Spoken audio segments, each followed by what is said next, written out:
Are you new to real estate investing and you keep hearing terms like ARV, MAO, or subject to, but you have no clue what they mean? Don't worry, you're not alone. By the end of this video, you'll know exactly how to calculate your maximum allowable offer so that you will never overpay again.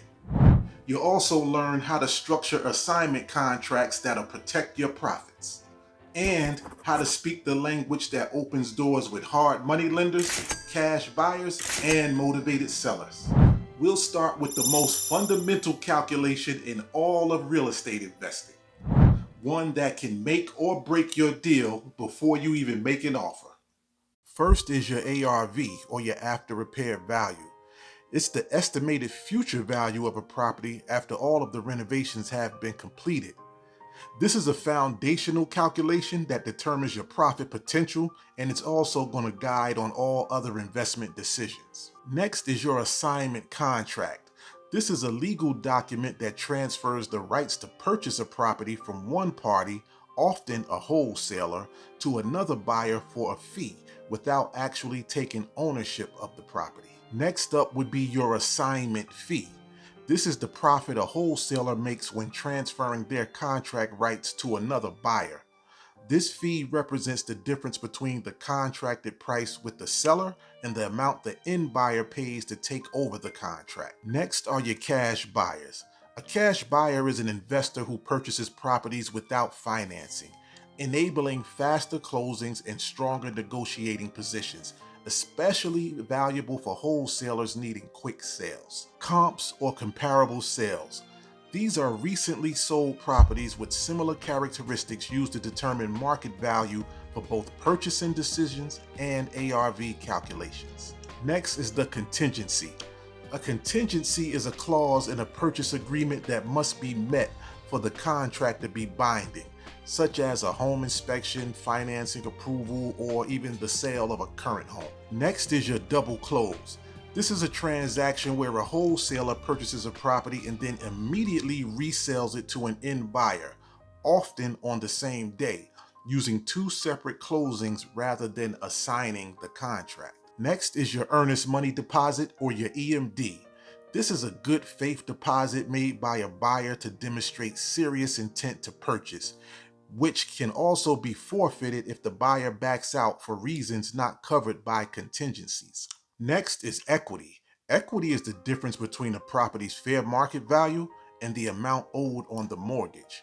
For flippers, equity represents the potential profit locked in a property. Flipping, or fix and flip. This is the process of purchasing a property below market value, renovating it to increase its value, and quickly reselling it for a profit. Next are hard money lenders. These are private individuals or companies offering short-term, high-interest loans secured by real estate, primarily for investors needing quick financing for flips. Next are your private money lenders. These are individual investors who lend their own capital for real estate deals, often with more flexible terms than hard money lenders, but still focused on short-term returns. A JV agreement, or joint venture. This is a legal agreement where two or more parties combine resources to complete a real estate project, sharing both responsibilities and profits. Next is MAO, or your maximum allowable offer. This is the highest price an investor can pay while still ensuring a profit.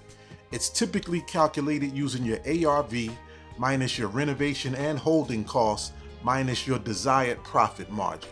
Next up is the novation. This is a legal process that completely replaces an existing contract with a new one. You're transferring both the rights and obligations to a new party, and is often used in creative wholesaling. Next, we have your rehab budget. This is a detailed estimate of all costs associated with renovating a property, including materials, labors, permits, and contingency funds for unexpected issues. The next term is subject to. This is a creative financing strategy where the buyer purchases a property subject to the existing mortgage. They're making payments on the seller's loan without formally assuming it. Next is your title company / escrow company. This is a neutral third party that holds funds and documents during a real estate transaction. They ensure that all conditions are met before money and property change hands. Next, let's talk about wholesaling. This is a real estate strategy where an investor contracts a property and then sells that contract to another buyer for a fee without ever taking ownership of the property. Last but not least is your motivated seller. This is a property owner with a strong reason to sell quickly, often due to financial distress, relocation, divorce, inheritance, or other circumstances creating urgency. Now you have the exact terminology that successful flippers and wholesalers use to evaluate deals, communicate with partners, and maximize profits in today's market.